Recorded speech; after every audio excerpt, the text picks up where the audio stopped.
Bienvenidos, esto es La Voz de Sporting 1905.es, un espacio, tu espacio, ese que tanto te gusta y que pretende ser un punto de encuentro, análisis y debate para los seguidores del Real Sporting de Gijón. Hoy, programa navideño y con nosotros el Papá Noel de Sporting 1905, Alejandro Vigil. Muy buenas, aquí estamos otra semana más, incluso en el periodo navideño, ¿eh? Aquí no hay parón, es como en el fútbol español, tenemos la metodología inglesa y nada, aquí seguimos. La semana que viene también tendremos otro programa y mientras nos mande audios va a seguir habiendo gasolina, ¿eh, Souto? Sí, habrá gasolina porque veo a la gente un poco tímida. Decía Cebal que fuera de micro que quizás era cosa de las fechas navideñas. Mucha gente ocupada, seguramente comprando el marisco porque esta noche se van a hartar. Pero bueno, yo animo a la gente a que siga mandando audios, a que sigamos aquí teniendo buenas tertulias del Sporting y nada, que Papá Noel Vigil nos siga trayendo regalos. Espero que no en forma de baneos, pero que siga con sus declaraciones y dejándonos titulares tan jugosos como hasta ahora. Primer minuto de Souto ya nos jodió el falso directo, hace mal. Nos habla de mariscos y vamos a emitirlo el viernes por la noche. Después de cenar. Bueno, si se emite el viernes quiere decir que seguramente estén comiendo las sobras del marisco de la noche anterior, o sea que... Bueno, marisco nos trae Persa. ¿Queréis escucharlo? Venga, dale. Claro que sí. Hey, muy buenas a todos, espero que estéis todos bien por ahí. Nada, las preguntas son muy sencillas. ¿Qué os parece el partido que hicimos contra el Quintanar? ¿Qué os parece el nuevo rival que nos tocó, el Amorebieta? ¿Y cómo veis las recuperaciones de Nacho, Valiente y Salvador? Lo que nos pueden llegar a aportar y si veis alguno que llegue a titular. Vamos a todos. Chao. Pues un rival complicado, el Amorebieta, sin duda. Parece sencillo, pero ya hemos visto que contra el Quintanar nos costó lo suyo arrancar. Es un partido eliminatorio, mejor dicho, a partido único, en un campo que seguramente esté poco aseado para el Sporting, digamos. y, y es un rival que está teniendo buenos resultados en segunda vez, entonces viene en buena forma, con confianza y yo creo que nos va a costar. Vamos a ver si los suplentes dan la cara, pero va a haber que ponerse la pintura de guerra, es auto. Pues sí, si lo decías, ¿no? Si ya nos costó en tercera, que nos las prometíamos muy felices, pues evidentemente ante un segunda B la cosa ya cambia un poco y más teniendo en cuenta que va líder de su subgrupo. Yo no he visto a la Amorebieta, o sea, no puedo opinar ni de cómo juega, pero vamos, equipo vasco, jugando en su casa a 90 minutos. Más complicado que un tercera división se ve a priori y además pues no sé qué equipo sacará Gallego, veremos con qué llega y si esas piezas que mencionaba Persa de Salvador, Nacho, Valiente, que ya poco a poco va entrando en el equipo, si están disponibles para la Copa, pues yo sí que los veo seguro para tener minutos ahí. Luego ya en tema liga dependerá un poco de la gestión de Gallego. A priori yo no los veo como jugadores titulares a ninguno de los tres, pero sí que Nacho especialmente puede dar mucho relevo en ese centro del campo, que al final creo que es la parte que más desgaste se está notando del equipo. Bueno, pues un poco la línea que decís vosotros. A mí tampoco me parece una eliminatoria sencilla, es un rival fuerte, es un equipo que está haciendo muy buena temporada y que además este fútbol vasco que creo que tradicionalmente tampoco se nos da especialmente bien, va a ser un partido muy duro y un partido en el que tienen que, bueno, pues volver otra vez a esa segunda línea o esos futbolistas con menos minutos tratar de reivindicarse y entre esos, bueno, pues los tres que decía Persa, ¿no? Yo de los tres tampoco veo a ninguno ahora mismo con opciones reales de ser titular en Liga, salvo a Nacho, que sí tengo pues eso, un poco de esperanza en que acabe por recuperarse del todo y llegue con fuerza, sobre todo para cubrir un poquito la ausencia de Manu, que no podemos tampoco olvidar que posiblemente en los primeros partidos de enero no va a estar disponible. Y ahí es donde veo que haya más opciones para que Nacho se gane por lo menos la posibilidad de pelear en el 11. Sin duda. Yo creo que eso, Nacho es como el favorito, por así decirlo, entre esos tres nombres para hacerse un hueco en el equipo, más que nada por eso, por la baja de Manu García, que se va a perder un par de partidos y va a tener ahí Gallego que buscará un hombre similar y posiblemente el perfil más asemejado será el de Nacho. Sí, un par de partidos, por lo menos. Además te sirve como de comodín, en realidad, porque ya no solo es para la media punta, sino que incluso lo puedes poner en un escalón intermedio donde jugaría Pedro, aunque es donde está jugando Grajera en realidad, porque a Manu le está buscando un relevo para la banda derecha, que era donde venía jugando los últimos partidos, pero igualmente creo que es eso, ¿no? Tener a Nacho te permite jugar ya con piezas, con muchas más piezas, o sea, ya es un jugador que te vale para dos posiciones diferentes, puedes mover a Gaspar como hizo la última semana de banda, cambiarlo con Aitor. Ya entras en esa dinámica de tener 4 futbolistas para un centro del campo, pudiendo echar a uno de ellos a banda, porque incluso Nacho a más de una vez lo hemos visto también un No, poquito escorado. es que Nacho vale para muchas posiciones, Claro. realmente. O sea, luego te Sí. puede dar un rendimiento mejor o peor, porque ya hemos visto que es un futbolista que por ahora es irregular, pero lo hemos visto de pivote defensivo, de organizador, de media punta, interior, y hombre de banda incluso, porque calidad tiene. O sea, le hemos visto partidos en el filial partiendo de banda con José Alberto y ha marcado diferencias, porque tiene esa capacidad de combinación que incluso se le veía más cómodo que a Manu García en la banda. Eso también es cierto. Es que al final es eso, te da más versatilidad de lo que te puede dar Salvador, por ejemplo. O sea, Salvador es un futbolista que tiene un perfil muy determinado y que sirve evidentemente para dar rotación, pero quizás a Javi Fuego y poco más. Entonces, Bueno, en el tema de Salvador, yo siempre he visto que puede ser un... Vamos a empezar con las comparaciones. titular, se viene el titular. No. Que es un perfil similar al de Llorente, el del Atlético de Madrid. Tiene capacidad también para... Tiene como alma de llegador, potencia para batirse ahí en la primera línea de presión. Es verdad que él siempre tiene como el perfil defensivo porque le gusta bregar y tal, pero también le veo un perfil, por, si, por sacar otra comparación, me recuerda a Alex Barrera en su época con Sandoval, cuando empezó de pivote y acabó de media punta. Creo que puede dar un perfil así diferente también. Sí, Otra cosa es que quizá no tenga la calidad, que claro, tenemos ahí a Manu García, a Nacho, también que te puede dar ese perfil más de 10 puro, pero bueno, son opciones diferentes. yo de momento no veo a Salvador haciéndose lo de Llorente en Anfield, por ejemplo, y lo que vino todo después. Pero bueno, lo dicho, si vamos recuperando piezas y especialmente en ese centro del campo, pues bienvenido sea porque hace falta. Yo tengo la sensación de que lo que sea Salvador, que tampoco lo tengo muy claro cuál es su posición ideal, lo que sea o lo que acabe siendo, será en otro sitio, no en Gijón. Acebal siempre con el cuchillo afilado, ¿eh? Sí. No, a ver, pero no lo digo por nada. Es más, para mí Salvador es uno de los futbolistas a los que más aprecio tengo y los que más confianza he tenido desde hace años. Pero creo que no va a ser su etapa en el Sporting mucho más larga ya. Pero vamos a ver, sí, vamos a ver. Vamos a ver qué nos cuenta Martín. Hola, buenas. Yo soy Martín, el loco de las mariposas en el foro. Saludos a todos. Vamos a ver, Souto, una cosita. Eres un crack. Esto es en desagravio por el feo que te hizo el otro día el Opi. Espero que sea suficiente. Bueno, pues ya hemos visto la juntona de este año. Y la verdad que ha sido una juntona bastante interesante. Bastante interesante. Por un lado ya sabemos que tenemos un pufito con JB Capital. Que madre mía, que levante la bolsa de cacahuetes el que no se puso como un loco a buscar qué carajo era JB Capital. Porque la verdad, sonar suena bastante mal. Pero bastante mal. Espero que no sea tan malo como Doyen. A ver en manos de quién estamos. Y luego, por otro lado, me gustó también la intervención de esa mujer, Begoña, que muy sutilmente, con eso de que si le podíamos coger cariño a los guajes o no, le preguntó claramente lo que todos queremos saber, si nos va a desmontar el equipo. Y luego hubo un par de intervenciones, creo recordar, hablando del tema de convertir la deuda del abono en acciones.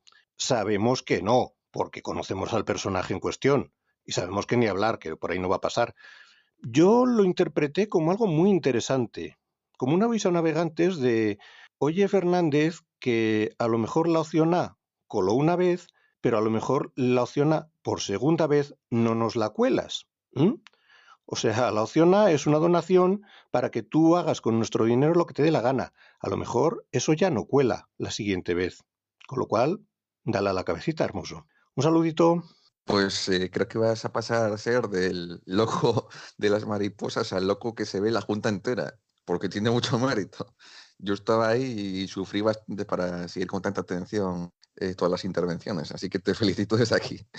Y pasando ya a tu opinión, pues yo diría que JB Capital es cierto que suena a bebida alcohólica, pero creo que la directiva del Sporting no estaba borracha cuando firmó esa línea de crédito, porque, ¿no? Si es como cuentan, creo que era el 4%, si mal no recuerdo, a pagar en cómodos plazos durante 5 años, teniendo en cuenta que se ha hecho a través de la garantía de los derechos de televisión, no veo gran problema, la verdad.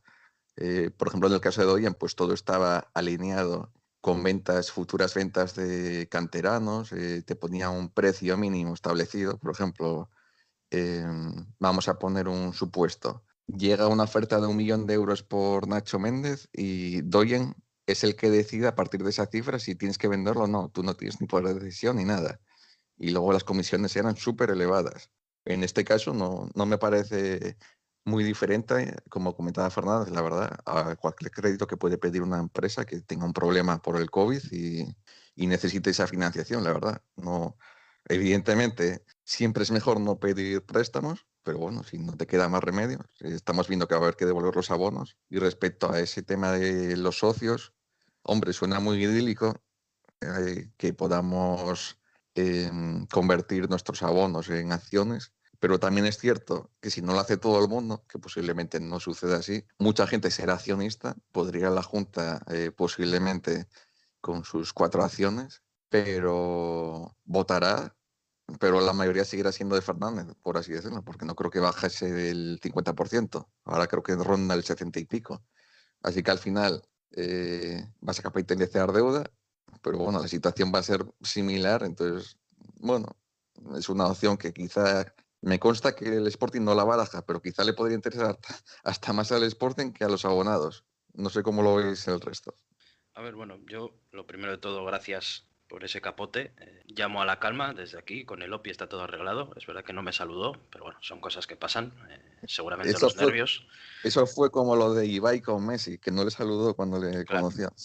no creo que se haga tan viral, pero bueno, el OPI sé que tiene su buena cuadrilla de seguidores, así que mientras no me exponga en redes sociales, mejor, porque igual se me lanzan todos al cuello, pero no pasa nada, está todo arreglado, está todo arreglado. No, no, ya la próxima vez seguro que nos saluda a todos y a todo el foro. Pero bueno, en cuanto al tema, hombre, Vigil siempre maneja un poquito más de estos temas financieros, económicos. Yo la sensación que tengo es que al final entiendo que estamos en un momento muy complicado económicamente por la crisis del coronavirus. Sé que todo este lío de los abonos ya desde el primer momento me pareció, no sé si las soluciones eran óptimas, pero que por lo menos eran un poco enrevesadas y eran difíciles incluso de explicar a los propios aficionados qué opción era mejor. Al final, Fernández es reacio a una ampliación de capital, eso lo tenemos clarísimo, eso por mucho que se pueda decir o rumorear, no creo que vaya a suceder ni siquiera en un momento en el que urja vender el club, por ejemplo, o sea, yo creo que eso no va a suceder.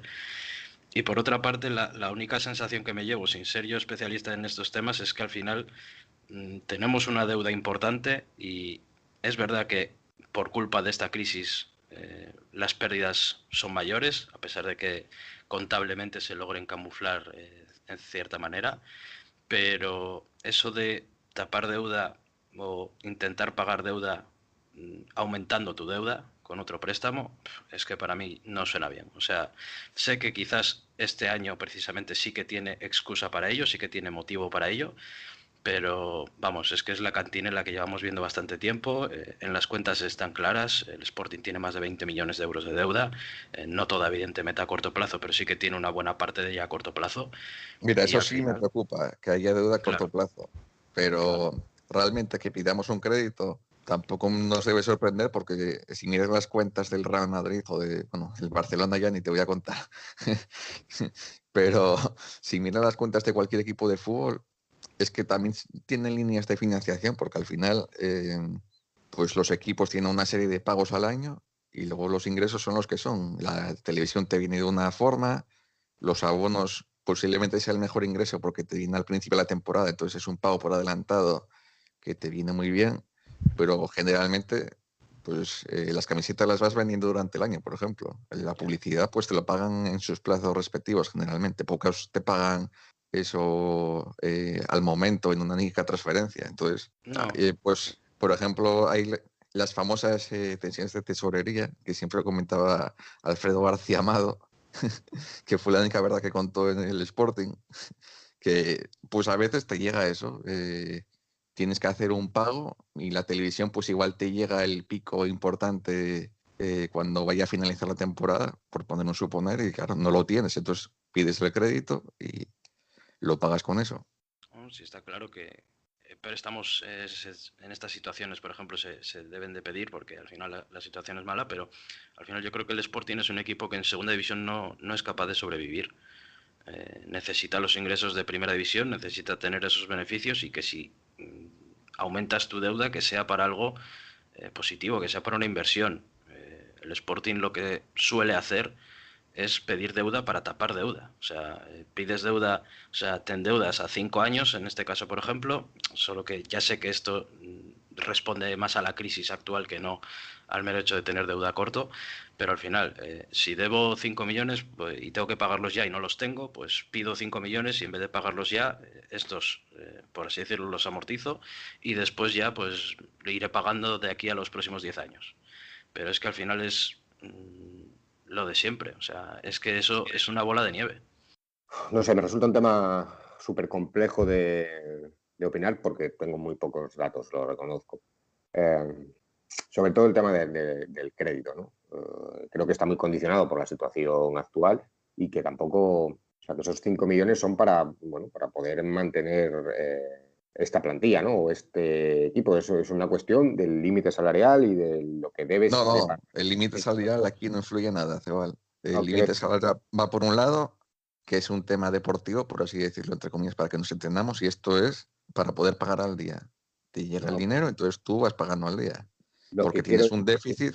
Lo que quiero decir es que tú tienes un límite salarial marcado de 5,7 cuando en realidad tienes gastos en esos salarios de 10 y por lo tanto necesitas un No, dinero para no llega a 10, afrontar. pero sí.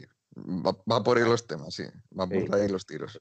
Entonces, más allá de luego los otros gastos en la Junta se explicó que todos los años se pide un crédito para poder afrontar los gastos habituales antes digamos, de recibir el monto total de televisión y poner otra vez el contador a cero Sí. relativo. En ese sentido, generalmente creo que los créditos esos son de unos 3 millones y en este caso son 5. Entonces, claro, hay que tener en cuenta que hay una pandemia mundial y que no hemos hecho ningún traspaso este año. Entonces, son dos vías que te capan. Luego el tema antes de que se me olvide, el tema de la capitalización de la deuda en acciones y tal.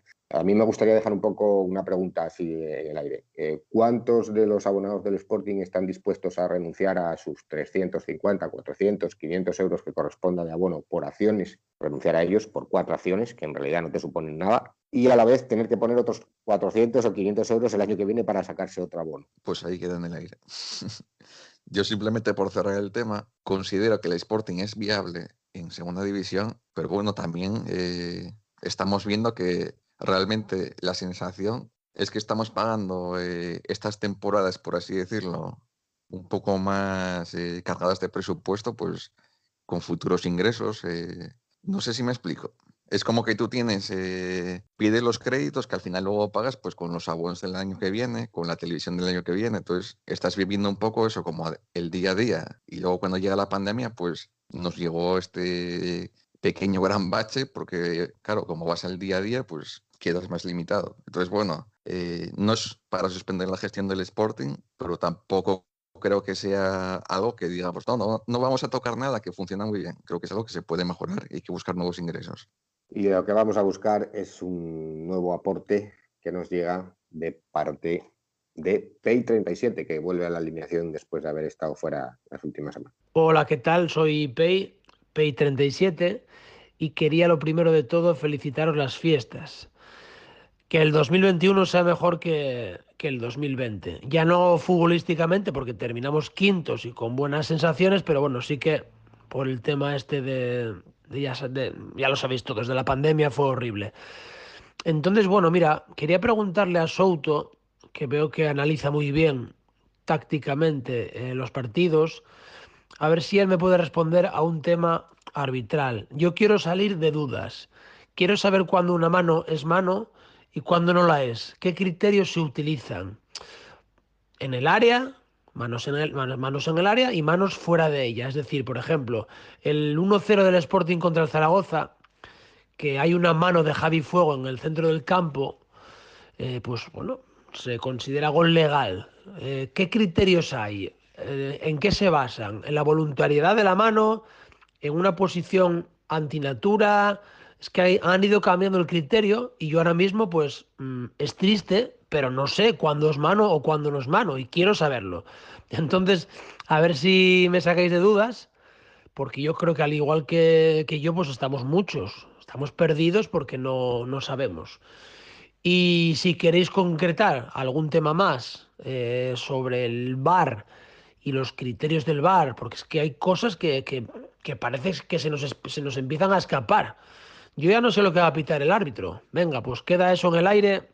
Espero vuestra respuesta. Un saludo y feliz año. Pues nada fácil el tema. O sea, yo creo que estamos la gran mayoría igual, no solo aficionados, también periodistas. Se ve incluso en las retransmisiones que los propios narradores muchas veces no saben qué está pasando, si eso es penalti o no, si el árbitro debe intervenir el VAR o no. La verdad que es un poco caótico. Por ejemplo, la que cita de Javi Fuego, creo que llega a leer que sí que debería ser mano, pero que al ser en el centro del campo y tal, que en ese tipo de acciones, aunque la jugada acabe en gol, el VAR no entra. Es correcto, sí. Entonces, Salvo que sea la mano inmediatamente antes de eso es. del gol. Entonces, a ver, yo entiendo que... Es un tema, perdona que te interrumpa, Sí. que en la Champions sí hemos visto Sí, que se han anulado goles por una jugada bastante previa al momento del gol, a la acción del gol. que eso es Pero algo bueno, que no ayuda. O sea, que en Europa, o en competición europea, en competición UEFA, haya una forma de actuación del VAR y del arbitraje incluso, porque también modifican en ciertos pequeños matices, pero modifican su forma de arbitrar un partido al hecho de las diferentes ligas, ¿no? A mí eso también creo que perjudica el hecho de que el aficionado sepa bien cómo debe funcionar el VAR y cuál es el criterio que siguen los árbitros. Yo creo que la mano de Javi Fuego es mano. Yo creo que si el árbitro lo ve en la jugada normal, pues la pita, se corta la jugada ahí y ya está, y nadie hubiera protestado. Pero, claro, en el área entiendo que siempre entramos con lo típico, ¿no? Toda mano pegada al cuerpo o una mano que va apoyada al suelo cuando un jugador hace una segada para intentar cortar un centro, etcétera, eso no se considera mano. Cuando la posición está en la famosa posición antinatural, que es un poco separada del cuerpo, o cuando haces un gesto que termina impactando con el balón, pues siempre se considera mano. Ahora el tema es, ¿el VAR entra o no entra? Pues estamos viendo que debería entrar en todas, en algunas no lo hace, sabemos que está el tema este de lo interpretable o no que sea la acción.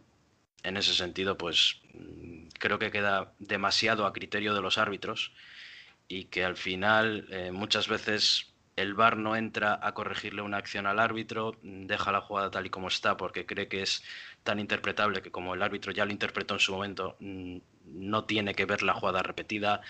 No lo sé, para mí, yo soy un firme defensor del VAR como herramienta, pero sí que creo que no se está aplicando bien. Y creo que el reglamento en cuanto a sus protocolos especialmente, no es nada claro. Y así estamos todos, ¿no? Poco perdidos, el aficionado, incluso no sé si hasta los árbitros estarán en su seno interno, más de uno estará algo perdido también con la normativa nueva. Así que, pues creo que es lo que toca. Aguantarnos y ver con incredulidad cada semana pues que hay algunas decisiones que no vamos a entender y va a tener que seguir siendo así hasta que, bueno, no sé hasta cuándo, pero seguramente las normas en tema VAR y tal irán cambiando con el paso de los meses al inicio de la propia competición. Ya veremos. Lo que digamos hoy seguramente a final de temporada quizás ya no valga nada, así que veremos en qué termina todo. Cabe reseñar que a nivel del colectivo arbitral no gustó nada la actuación del último colegiado frente al Sporting.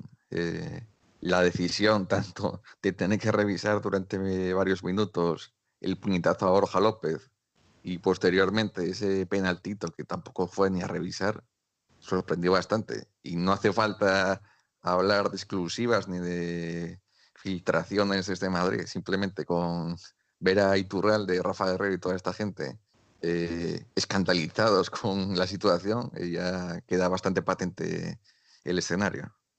Más hubiera estado bien porque vi que hubo una tarjeta amarilla que quitaron a un futbolista, no sé si fue en primera o segunda división, por un penalti que le pitaron, le sacaron una amarilla y después le retiraron la tarjeta porque se iba a perder el siguiente partido.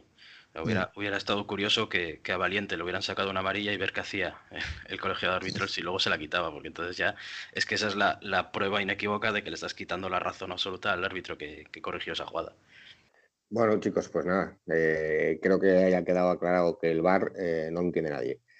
Es lo único que hemos sacado en limpio de todo esto. También quiero decir una cosa, quizá si no es por el VAR, el Sporting igual no hubiera sumado ningún punto el otro día contra el Leganés. Sí, pues es muy posible, porque al final el penalti que fue a favor no lo hubiera pitado. Y a ver, yo no sé hasta qué punto lo típico que se piensa, ¿no? De como ha pitado un penalti antes que fue dudoso, que él no consideraba penalti en un inicio, etcétera, pudo haber condicionado su elección posterior y el hecho Hay un de ese último tema, penalti, pero si nos ceñimos a que el primero no lo pitaba él y el penalti de Valiente lo pita rápido y sin revisión ni nada, pues sí, sin VAR posiblemente igual hubiéramos quedado 0-1, sí. hay un tema que me llamó la atención, que es el propio árbitro el que ve claramente el penalti de Valiente. O sea, él se ve que se iba la mano al pito y en línea ni se inmuta, vamos, está ahí mirando, no levanta la bandera ni hace ninguna corrección, ni avisa, ni nada. Es todo cuestión del árbitro. Y luego entiendo que a nivel de VAR, posiblemente ellos hayan visto, bueno, o hayan interpretado que no es penalti, pero como que no se han atrevido a corregirle. Tengo esa sensación de que no le han dicho, oye, vete a mirarlo porque creo que no es penalti. Como es un penaltito, por así decirlo, entre comillas, porque bueno, se ve un ligero contacto que al final es muy de interpretar, oye, pues le puede tirar o no. Yo creo que no, y creo que media España ha visto que es complicado que eso sea penalti, pero bueno, se han dado muchas circunstancias en las que a veces el hombre que está en el VAR es muy de intervenir y en otras dice, voy a dejar que el árbitro haga su partido y salvo que sea un error garrafal, que digas, no, es mano, y le da en el codo, perdón, en el codo no, que también sería mano, en el hombro, pues no vas a intervenir. ¿Sabéis quién interviene ahora? Polacro. Sorpréndenos. Polacro. Buenas noches, Polacro al aparato. Un saludo a todos, Vigil, Acebal, Souto y en especial a todos vosotros compañeros que os leo, os disfruto y alguna vez os padezco. Este mensaje va dirigido a nuestro charnego favorito, David Gallego. Todo mi apoyo a las declaraciones tras el partido de ayer. Incomprensible que no se entre a revisar una jugada pitada a favor de Obra. Amigo Pulido Santana, se te cía el culo pesicola. No puede ser. Todo mi apoyo a Gallego, todo mi apoyo a nuestro Sporting, a nuestros chavales. Una lástima, pero seguimos. Ladran luego. Bueno, el final ha quedado así un poco raro, ¿eh? Esperemos que el final de temporada sea más sencillo y bonito. Bueno, en cuanto a la acción, pues ya lo hemos comentado todo. Y sí que me gustaría destacar que David Gallego me parece que está siendo un tipo muy acertado en sus declaraciones post y prepartido a la prensa, vamos. Creo que está siendo muy comedido, creo que está acertando en la elección de palabras y de discurso. Y en ese sentido, pues aquí una prueba más. Él estaba evidentemente cabreado con esa decisión, lógicamente, estaba jodido, si se permite la expresión, como todos nosotros, pero lanza la crítica, deja muy claro lo que piensa, pero sin tampoco, creo yo, jugarse una sanción. O sea, no creo que haya elevado el tono, no creo que haya faltado el respeto al colectivo arbitral ni nada similar, pero sí que deja claro que para él la acción no era penalti y que al final, pues al Sporting, entre comillas, le quitan 2 puntos ahí. Así que, pues como polacro, yo también apoyo a David Gallego en cuanto a que ha sabido escoger la forma de decir algo que no suele ser fácil y que además en ese momento mucho menos, porque con el cabreo pues es más fácil que se te escapen declaraciones inoportunas, pero la verdad que lo ha medido muy bien y creo que es una muestra más de las buenas declaraciones que está haciendo el técnico frente a la prensa esta temporada. ¿A ti te habría salido improperios, Acebal? A ver, me habían salido improperios. No, pues no lo sé. A mí no me gustaron las declaraciones de Gallego, lo digo claramente.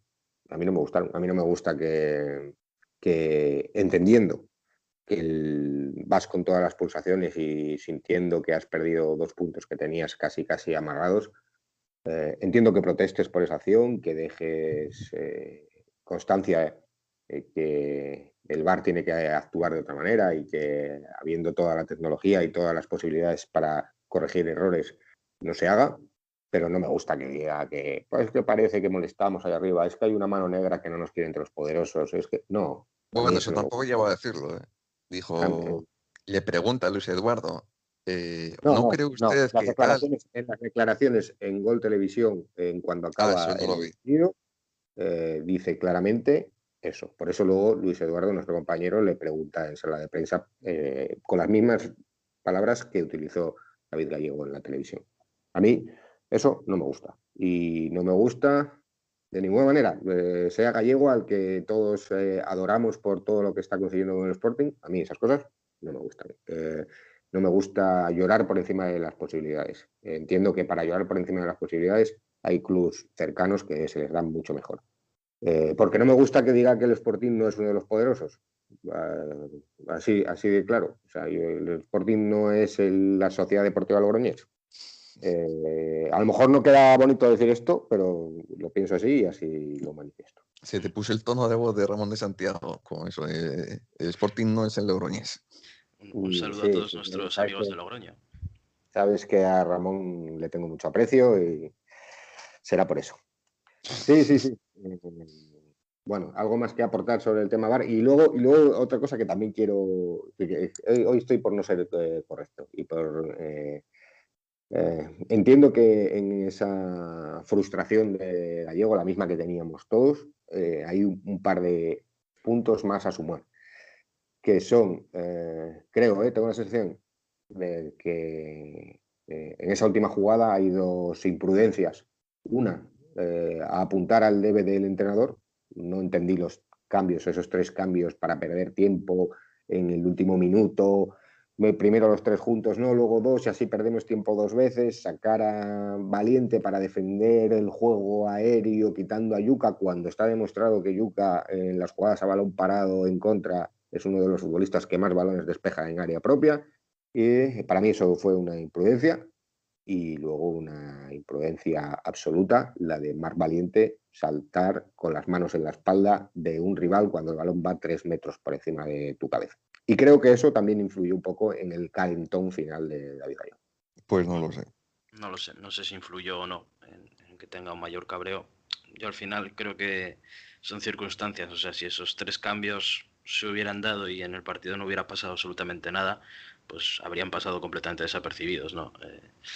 Yo creo que al final es algo habitual, se ve en todos los partidos este tipo de sustituciones y no siempre, pero sí en algunas ocasiones se ve eso de meter a un central más solo por el hecho de defender una última jugada, porque era lo que quedaba.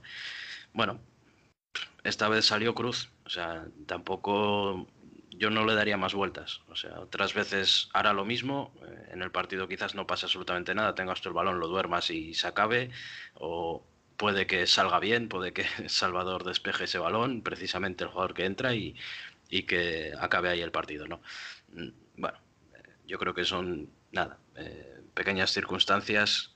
No sé si habrán sumado o no al enfado de Gallego. Evidentemente no le habrá gustado que el jugador que entra sea el que está como protagonista en esa acción, porque no voy a decir que comete penalti porque no lo comete, pero vamos, que igualmente yo creo que si le pones un partido mañana y está 1-0 en el marcador con un rival que te está apretando, seguramente haga exactamente lo mismo.